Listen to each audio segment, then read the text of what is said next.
So this disaster, and it was a disaster, not just politically, but internationally. We changed our Russia policy as a result of this hoax.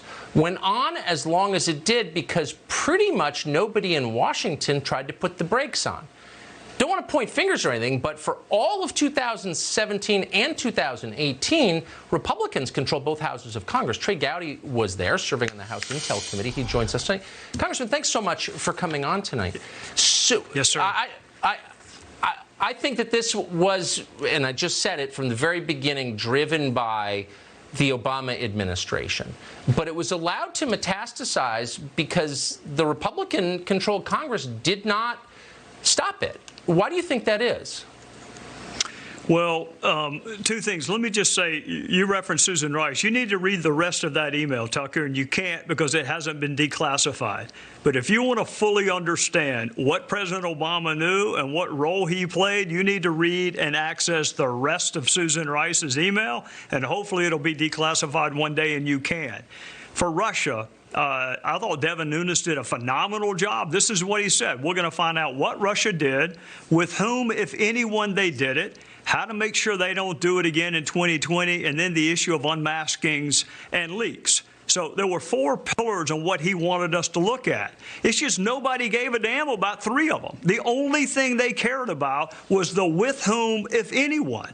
So we did what? 60, 70 witness interviews. The Senate did that much or more. And then we had Bob Mueller. So, look, am I defensive of Devin? I am, because he had an incredibly difficult 2017. He wrapped up his investigation a lot quicker than Bob Mueller did, and with a lot less help from the witnesses. No, I think that's right. I think the scariest part of all of this is the behavior of the FBI, the most powerful law enforcement agency in the world.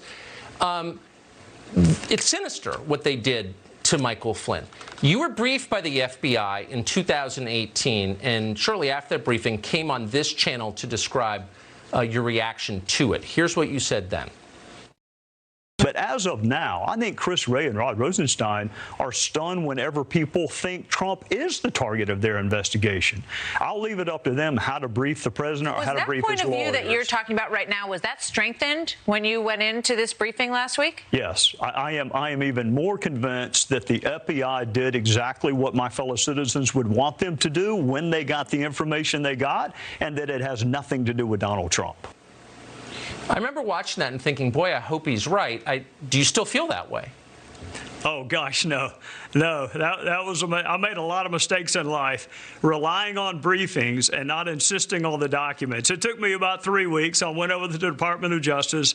I sat there for 4 hours. That's when I saw that Peter Strzok actually initiated and approved Crossfire Hurricane. That's when I saw the exculpatory information on George Papadopoulos. That's when I saw for the very first time that it was the Trump campaign mentioned in that predicate document. They've been telling us all along, Trump's not the target, the campaign's not the target. So, yes, my mistake was relying on the word of the FBI and the DOJ and not insisting on the documents. As you know, our practice is not to confirm the existence of ongoing investigations, especially those investigations that involve classified matters. But in unusual circumstances, where it is in the public interest, it may be appropriate to do so, as Justice Department policies recognize. This is one of those circumstances. I have been authorized by the Department of Justice to confirm that the FBI, as part of our counterintelligence mission, is investigating the Russian government's efforts to interfere in the 2016 presidential election. And that includes investigating the nature of any links between individuals associated with the Trump campaign and the Russian government, and whether there was any coordination between the campaign and Russia's efforts.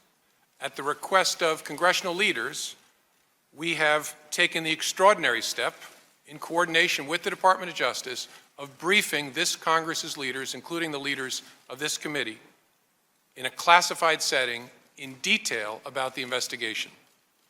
That's when I saw for the very first time that it was the Trump campaign mentioned in that predicate document. They've been telling us all along, Trump's not the target, the campaign's not the target. So, yes, my mistake was relying on the word of the FBI and the DOJ and not insisting.